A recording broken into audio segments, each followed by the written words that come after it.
So I'm so happy to be with y'all, to have this conversation, to get into what I consider one of the most powerful parts of astrology, which is the philosophy behind it.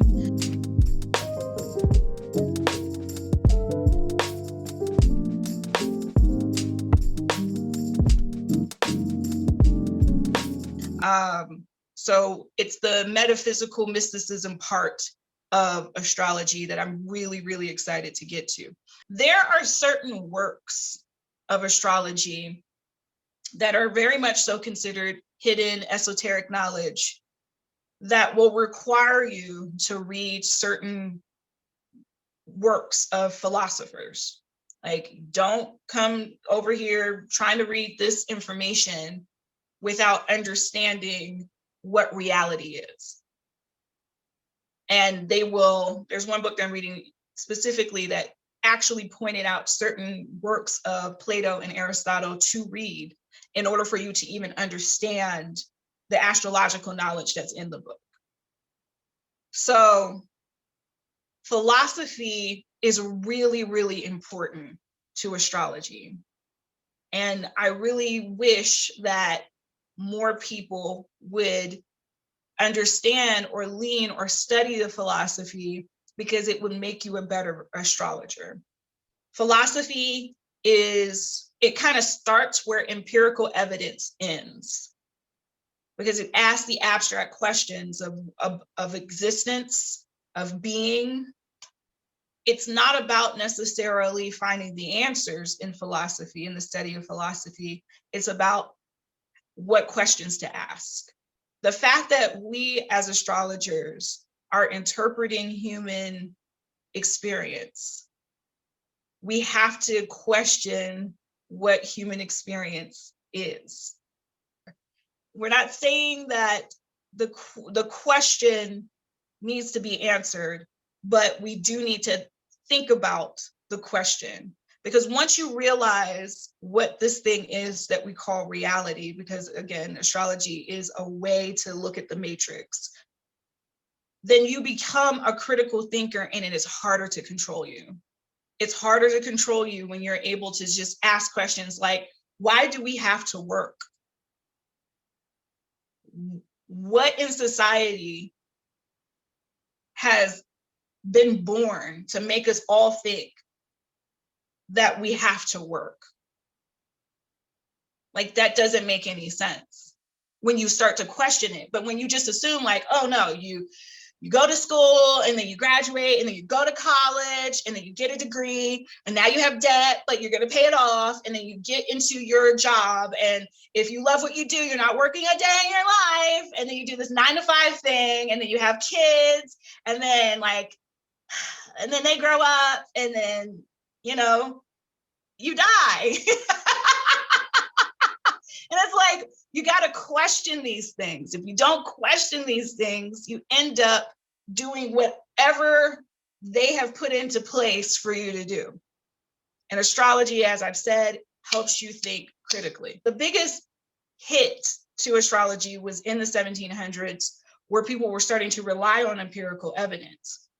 The problem with empirical evidence is, okay, so we know that the nervous system makes me do this, right? Like, the nervous system sends a message to my muscles to contract and expand. And so I'm able to do this, right? But is the electricity that it's producing, is that what's life? Is that life?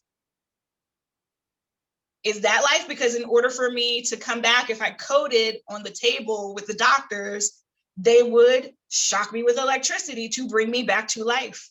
So is electricity life?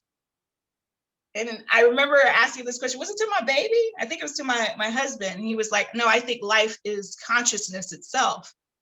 And I was like, well, I feel you on that, but are we saying then that a plant is not alive? Because is a plant conscious of itself? Is the consciousness in there?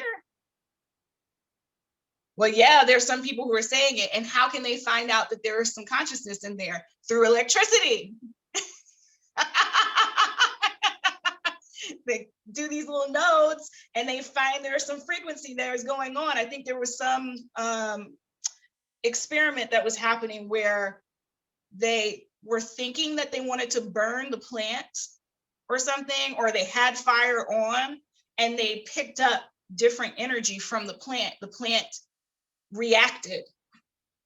And so, again, the only way that we found that out was through electricity.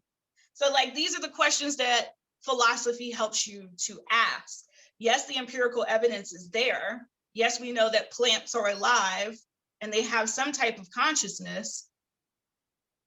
But what is life? Let's get into these philosophers and their connection to astrology. We got to start with Pythagoras first. We know Pythagoras for Pythagorean theory, but Pythagoras, he started a hidden or secret society where they were questioning certain things. And it was what the person that when I was studying Pythagoras, one of the girls was like, it was like Fight Club. Like, you couldn't talk about what y'all spoke about inside of there. And the first thing about Fight Club is that you don't talk about Fight Club. You know what I mean? So they could not speak about it at all. Pythagoras' theory is the world can be explained through math. The world can be explained through numbers. So we get these aspects in astrology based off of geometry that is connected to a lot of the things that Pythagoras was thinking when it comes to aspects. He thought outside the box, which I have to put the grain of salt in. It is Black Girl Magi. It has been said that he stole a lot of his innovations from Egypt, a lot of them. And this is like, I think this is pre-Alexander the Great. And so him going to Egypt and taking a lot of that information and kind of putting his name on it is a little weird. So we got to talk about that. But he is credited for it, whether it was gained honorably or not. He was credited for, okay, the world can be explained through numbers. There's a lot of Christian mythology that kind of were influenced by Pythagoras. It's just really interesting. So when it comes to astrology and Pythagoras, I am like, it's good to know that he had that influence, but I don't really think he's a key player. You know what I mean? I don't think he's a key player. That's just how I feel. But it's good to look into how he influenced not only in astrology, but just like the way we think about things in general, especially when it comes to geometry. The next person would be Socrates. So Pythagoras is kind of like the pre-Socrates, like, philosopher.